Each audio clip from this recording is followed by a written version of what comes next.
Tere!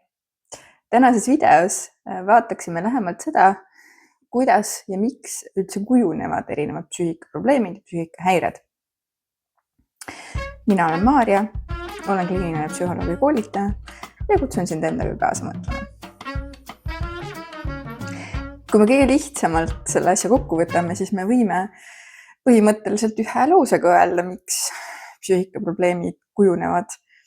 Ja nad kujunevad sarnasel põhjusel, miks ka kõik ülejäänud somaatilised haigused.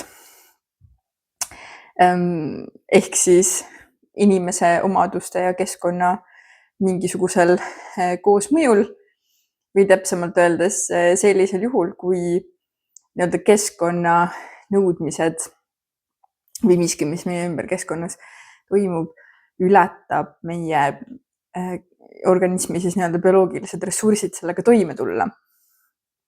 Ja selle tagajärjel siis meiega juhtub midagi. Et füüsilises maailmas see juhtub näiteks siis, kui meie jalale mõjub mingisugune jõud sellise nurga all, millele meie lihased ja luud vastu ei suuda panna ja selle tagajärjel siis lõpuks annavad järgi ja meil näiteks tekib luumurd või lihasrebend.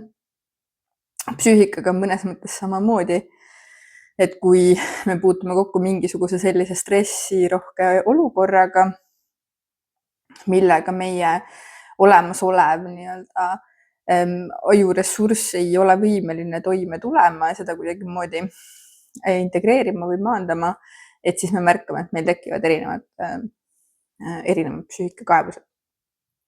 Nüüd, loomulikult tegelikult see ei ole päris nii lihtne, sest sealt võiks ju kohe tekkida see küsimus, et aga miks siis erinevatel inimestel tekivad erinevad kaebused, miks mõned kaebused jäävad püsima, miks mõned kaebused tekivad juba varajases lapseeas ja teised tekivad täiskasvanuna väga spetsiifilistes olukordades. Et muidugi see on komplitseeritum.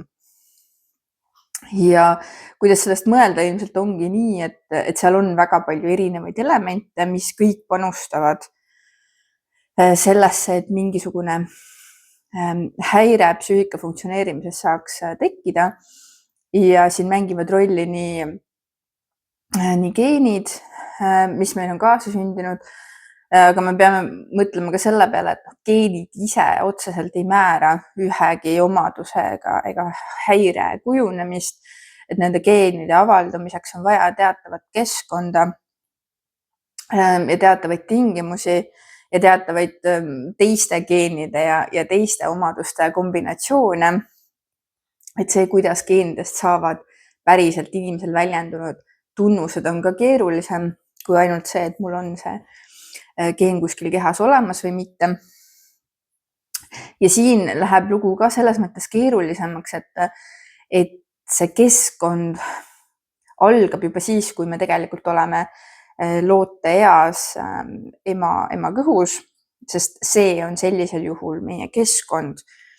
Ja see on üks põhjus, miks osad häired võivad avalduda juba enne sündi või kohe pärast sündi või väga varajases lapseeas, kui selles loote keskkonnas toimus midagi sellist, mis tema psüühika arengut mõjutas sellisel moel, et see omaduste kombinatsioon, mis tal oli, ei tulnud sellega toime. Ja jälle näiteks osade häirete puhul on näidatud, et teatud sellised infektsioonid, haigused, põletikulised sündmused, mis emal juhtuvad, aga ka näiteks alkoholi tarbimine suures koguses võivad mõjutada seda, et sellel lapsel hiljem kujuneb mingisugune psüühikahäire. Aga jälle siin on oluline see, et mitte kõikidel lastel, kes loote ja keskkonnas kogesid sellist keskkonda, ei kujune tingimata häiret, et see jälle oleneb sellest, milliste omadustega see loode oli parasjagu ja see on individuaalne. Ja samamoodi täiskasvanu eas, et see, kas mingisugune olukord mõjub meile selliselt, et meil tekivad selle tõttu depressiooni sümptomid või meil tekib selle tagajärjel paanikahoog, mis võib-olla kujuneb paanikahäireks või et meil tekib selle tagajärjel posttraumatiline stressihäire. Oleneb väga palju esiteks sellest, milline meie individuaalne psüühika ja selle omadused on, aga teiselt poolt ka väga palju sellest, et mis meie seisund tol hetkel parasjagu on. Et kas meie organism on terve, kas tal on ressursse piisavalt, ma ei tea, kas ta on hästi maganud, söönud, kas tal on head sotsiaalsed suhted, et väga paljudest sellistest üldteguritest, mis määravad meie heaolu ja tervise, määrab ära selle, et kas me tuleme nii-öelda toime selle stressoriga või mitte. Ja see on väga paljude psüühikaprobleemide ja häirete puhul suureks faktoriks.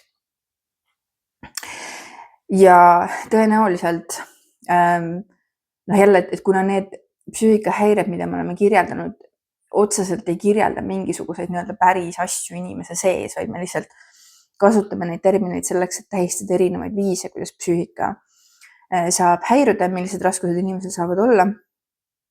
Et siis ühest küljest neil erinevatel häiretel on tõenäoliselt erinev geneetiline komponent, ehk siis, et mõned neist on sellised, mis suure tõenäosusega avalduvad enamuskeskkondades. Et seal ei ole vaja mingit tohutut stressirohket äärmuslikku keskkonda selleks, et see häire tekiks. Näiteks autismispektri häired või psühhoosispektri häired sageli on sellised, mis avalduvad juba lapseeas ja suuresti olenemata sellest, mis keskkonnas nad toimetavad. Et jälle muidugi keskkondlikud faktorid mängivad seal rolli, kui kiiresti võib-olla ja kui tugevalt need sümptomid avalduvad teinekord, aga et neil pigem on väiksem mõju kui mõnel teisel häirel. Ja samal ajal me näeme seda, eks ole, et sarnased sümptomid nendele häiretele võivad ka igal nii-öelda keskmisel täiskasvanul avalduda hilisemas elus, täiskasvanu eas ühekaupa. Näiteks kui me räägime psühhootilistest häiretest, me väga sageli mõtleme hallutsinatsioonide peale, et inimene näeb midagi, millele tegelikus maailmas ei ole nii-öelda sensoorset vastet või mida teised inimesed ei näe, ütleme siis nii.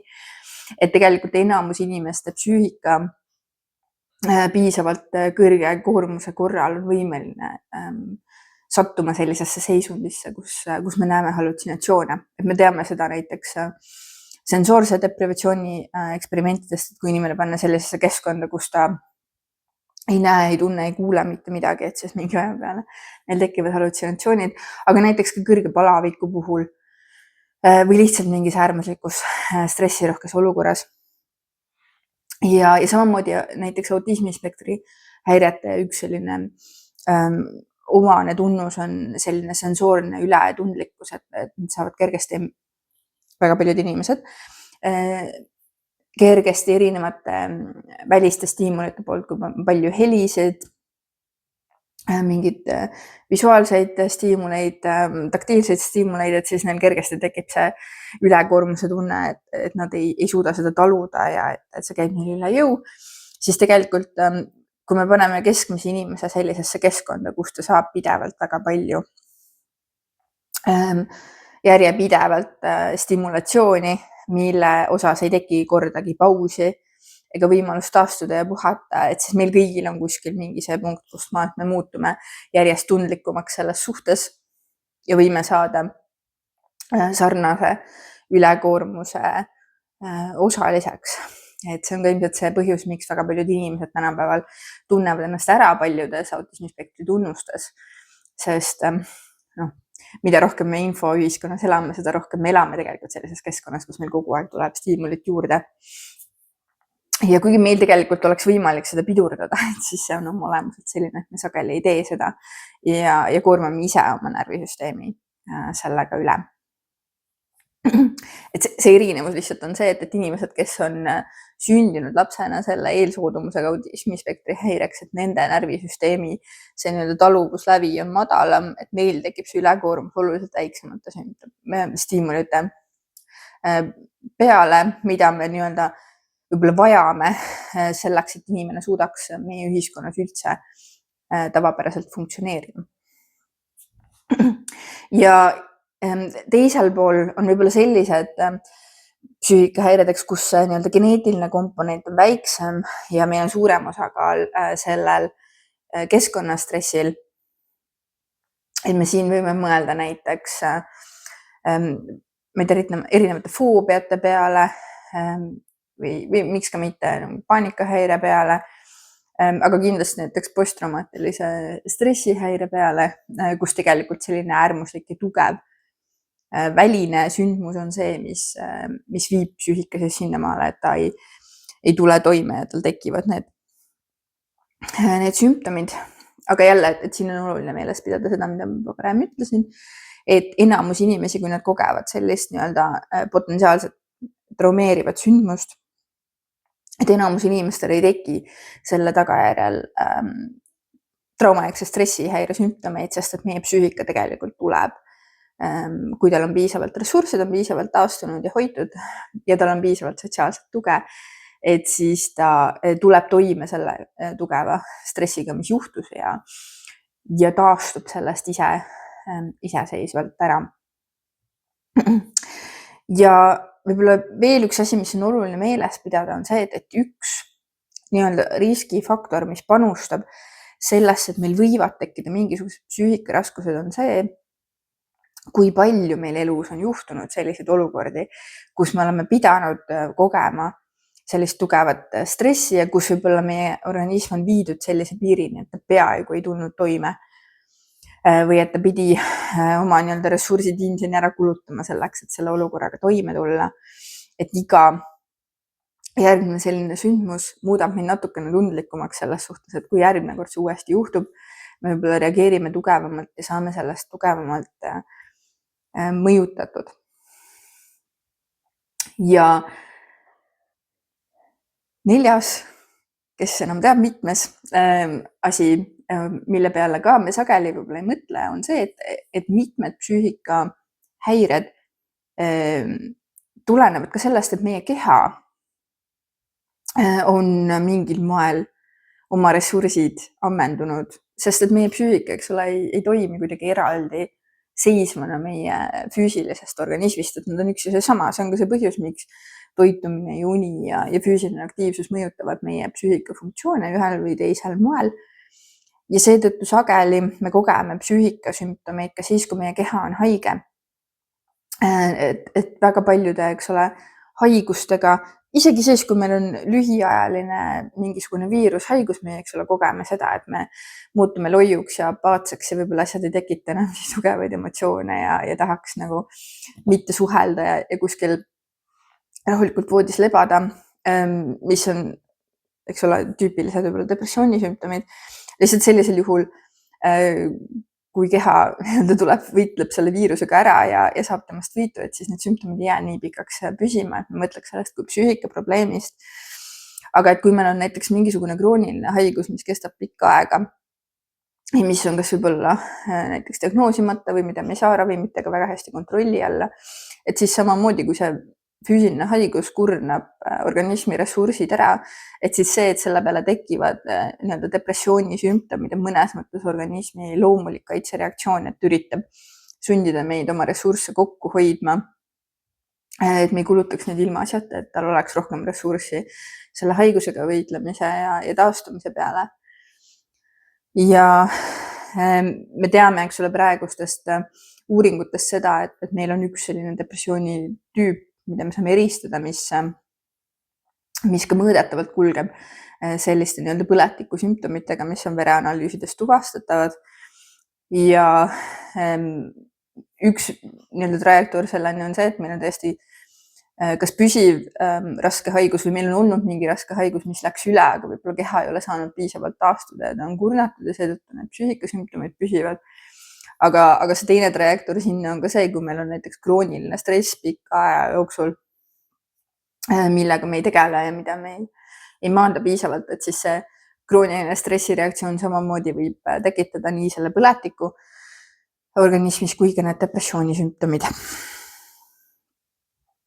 ja samamoodi võib mõjuda meie psüühikale ka sellised nii-öelda elusündmused või sotsiaalsed sündmused, mis ise enesest ei ole kuidagi äärmuslikud või ebatavalised, aga millega toime tulemine võib-olla nõuab suuremat ressurssi kui sellised tavalised igapäevasündmused.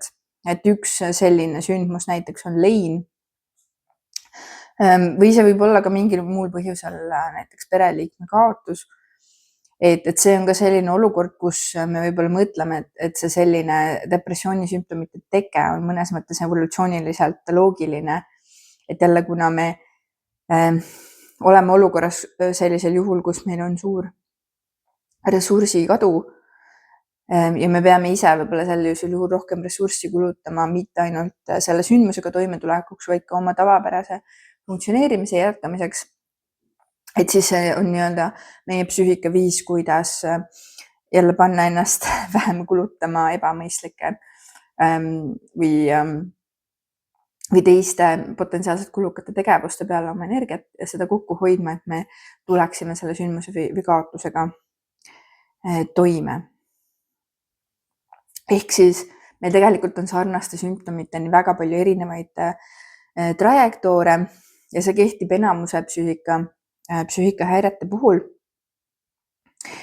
Ja meil on oluline võib-olla sellest aru saada või selle peale mõelda, sest võite võib-olla ise ka juba arvata selle minu jutu peale, et tulenevalt sellest, mis põhjusel need sümptomid tekivad, meie võib-olla sekkumisstrateegia on natukene erinev või teissugune.